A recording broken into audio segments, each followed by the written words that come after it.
Hello everyone.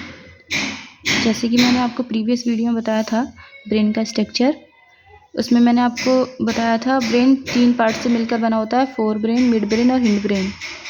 Fore brain में मैंने आपको एक्सप्लेन किया था ओल्फैक्टरी लोब और सेरिब्रम। ओल्फैक्टरी लोब सूंघने से रिलेटेड होता है और इसीलिए डॉग्स में ये ज़्यादा एक्टिव होता है। और सेरिब्रम बताया था मैंने, ये लार्जेस्ट पार्ट होता है हमारे ब्रेन का और ये 2 भागों से मिलकर बना होता है, right cerebral hemisphere, left cerebral hemisphere. Right part हमारा लेफ्ट बॉडी के पार्ट को कंट्रोल करता है, राइट सेरिब्रल हेमिस्फीयर बॉडी के लेफ्ट पार्ट को कंट्रोल करता है और लेफ्ट सेरिब्रल हेमिस्फीयर बॉडी के राइट पार्ट को कंट्रोल करता है। और ये राइट सेरिब्रल हेमिस्फीयर और लेफ्ट सेरिब्रल हेमिस्फीयर जिस नर्व से जुड़े होते हैं उस नर्व को बोलते हैं कॉर्पस कैलोसम।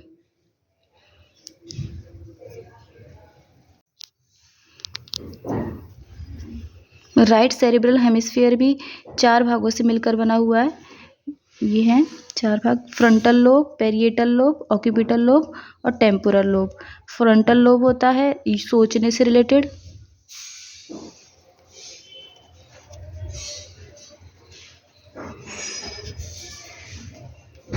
सोचने से, याददाश्त से, दिशा का ज्ञान कराने से, अनुभव से और रीजनिंग, कैलकुलेशन, इस सब से रिलेटेड होता है फ्रंटल लोब। पेरिएटल होता है बोलने से, टच करना, स्पर्श, मतलब ये सब जो फील कर सकते हैं उन सब से रिलेटेड होता है। ऑक्यूपिटल होता है देखने से, टेम्पोरल होता है सुनने से।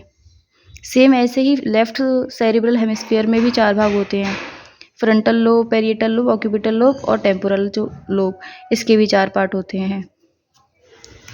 अब हमारा तीसरा पार्ट है फोरब्रेन का डाइएन्सिफिलॉन। डाइएन्सिफिलॉन यह मध्य मस्तिष्क के ठीक ऊपर होता है। डाइएन्सिफिलॉन मध्य मस्तिष्क जो मैंने आपको बताया था मिड ब्रेन, उसके ठीक ऊपर होता है और यह ठंडा, गरम, पेन, दर्द, इस सब के एहसास से रिलेटेड होता है। किससे रिलेटेड होता है?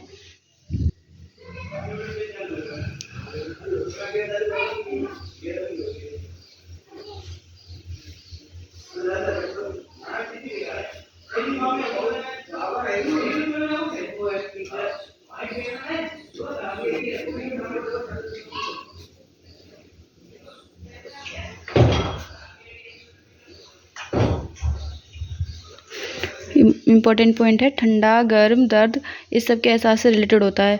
मीन्स अगर डाइएन्सिफिलॉन के नहीं होता तो हम ठंडा, गर्म, दर्द का एहसास नहीं कर पाते। ठंडा, गर्म और ये पेन, इन सब का एहसास डाइएन्सिफिलॉन के कारण ही हो पाता है। और डाइएन्सिफिलॉन भी 2 भागों से मिलकर बना हुआ है, एक है थैलेमस और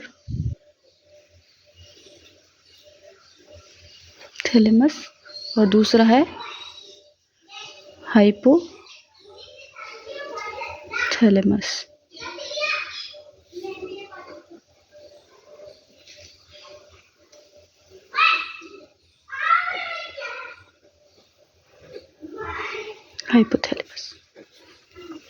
थैलेमस क्या करता है? थैलेमस रिले सेंटर का कार्य करता है।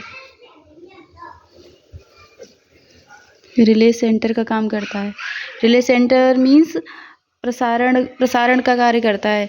अग्र मस्तिष्क से पश्चिम मस्तिष्क में मैसेज पहुंचाने का कार्य करता है और पश्चिम मस्तिष्क से अग्र मस्तिष्क में मैसेज पहुंचाने का कार्य करता है थैलेमस। और हाइपोथैलेमस सुपरमास्टर ग्लैंड होता है, ये इंपॉर्टेंट पॉइंट है। हाइपोथैलेमस सुपरमास्टर ग्लैंड होता है और ये नर्वस सिस्टम के साथ साथ अंतःस्रावी तंत्र जो होता है उसका भी भाग होता है। और हाइपोथैलेमस बॉडी के इंटरनल जो टेम्परेचर होता है 36.9 डिग्री सेल्सियस, इसको मेंटेन करके रखता है, इसीलिए इसको थर्मोस्टेट भी कहते हैं।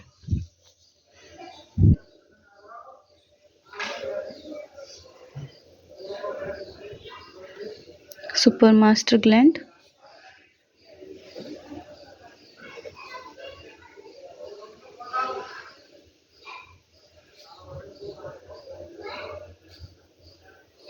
थर्मोस्टेट कहते हैं क्योंकि इंटरनल टेम्परेचर को मेंटेन करके रखता है। टेम्परेचर को मेंटेन करता है।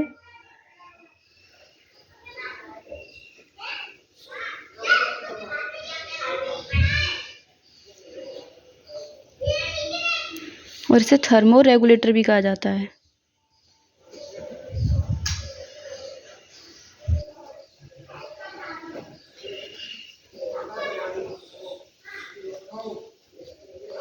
स्वीटिंग सेंटर होता है ये।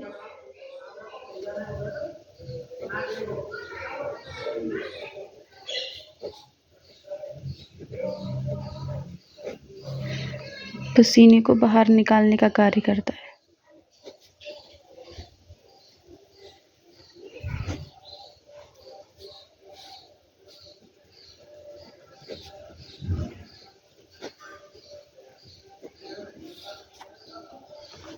प्यास का केंद्र भी होता है। जो हमें प्यास का एहसास होता है वो उसका भी केंद्र होता है यही, थर्स्ट सेंटर।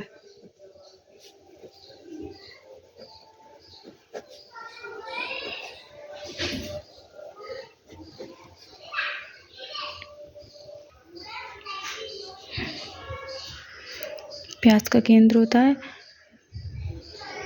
भूख का केंद्र होता है, हंगर सेंटर। आत्मसंतुष्टि,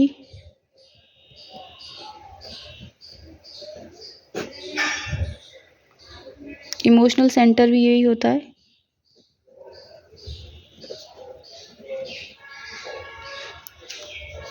और सेक्सुअल डिजायर।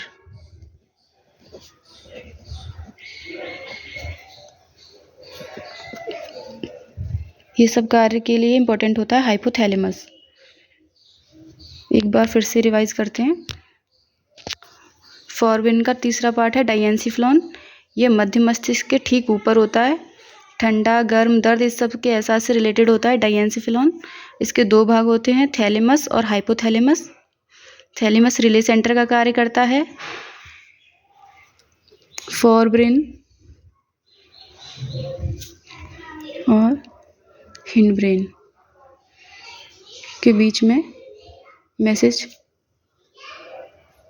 पहुंचाने का कार्य करता है थैलेमस, और हिंडब्रेन से फोरब्रेन में लेके आने का कार्य करता है, रिले सेंटर का कार्य करता है। फिर दूसरा भाग है हाइपोथैलेमस। हाइपोथैलेमस सुपरमास्टर ग्लैंड होता है। ये थर्मोस्टेट कहा जाता है इसको, क्योंकि यह हमारी बॉडी के इंटरनल टेम्परेचर को मेंटेन करके रखता है। और इसको थर्मो रेगुलेटर भी कहा जाता है। स्वीटिंग सेंटर होता है, पसीने को बाहर निकालने का कार्य करता है। प्यास का केंद्र होता है, भूख का केंद्र होता है, आत्मसंतुष्टि, इमोशनल सेंटर, सेक्सुअल डिजायर, ये सब कार्य करता है हमारा हाइपोथैलेमस, जो कि फोरब्रेन का पार्ट है। ओके, अब आगे हम देखेंगे मिड ब्रेन, ब्रेन का सेकेंड पार्ट।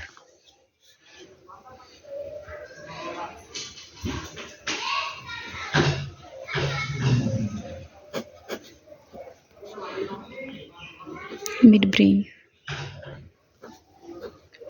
मिड ब्रेन का भाग होता है, मैंने आपको बताया था, corpora quadrigemina. Corpora quadrigemina visual reflections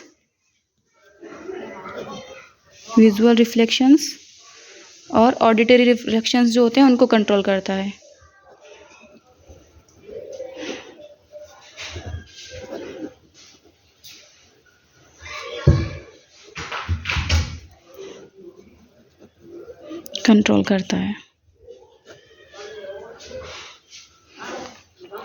और हमारा थर्ड पार्ट बचा हिंड ब्रेन।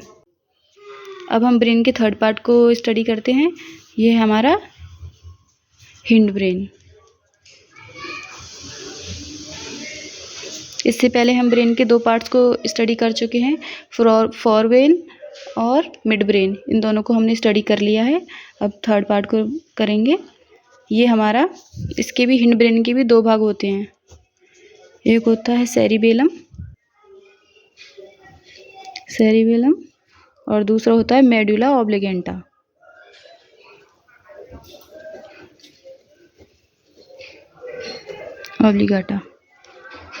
मेडुला ऑब्लिगाटा।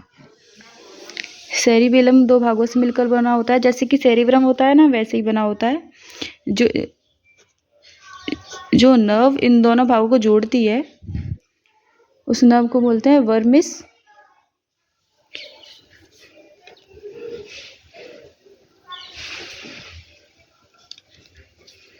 जो इन दोनों भागों को जोड़ती है नर्व, उसको बोलते हैं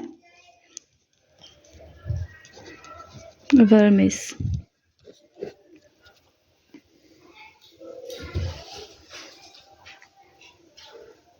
और ये हमारी ऐच्छिक क्रियाओं को कंट्रोल करता है। क्या करता है? ऐच्छिक क्रियाओं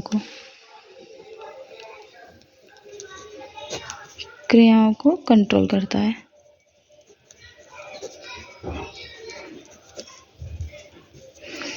और हमारा मेडुला ऑब्लिगाटा क्या करता है? अनैच्छिक क्रियाओं को कंट्रोल करता है। अनैच्छिक क्रियाएं जैसे कि डाइजेशन, रेस्पिरेशन, बीपी, वॉमिटिंग, ये सब।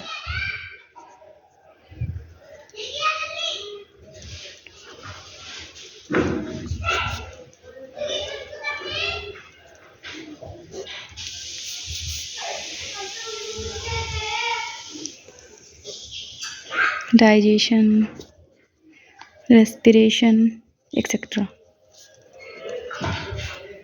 इन सब को कंट्रोल करता है। और मेडुला ऑब्लिगाटा हमारे ब्रेन का लास्ट पार्ट है। कौन सा पार्ट होता है? लास्ट पार्ट होता है। और सेरिबेलम हमारा सेकंड लार्जेस्ट पार्ट होता है। फर्स्ट तो सेरिब्रल था, और ये हमारा सेकंड लार्जेस्ट पार्ट है।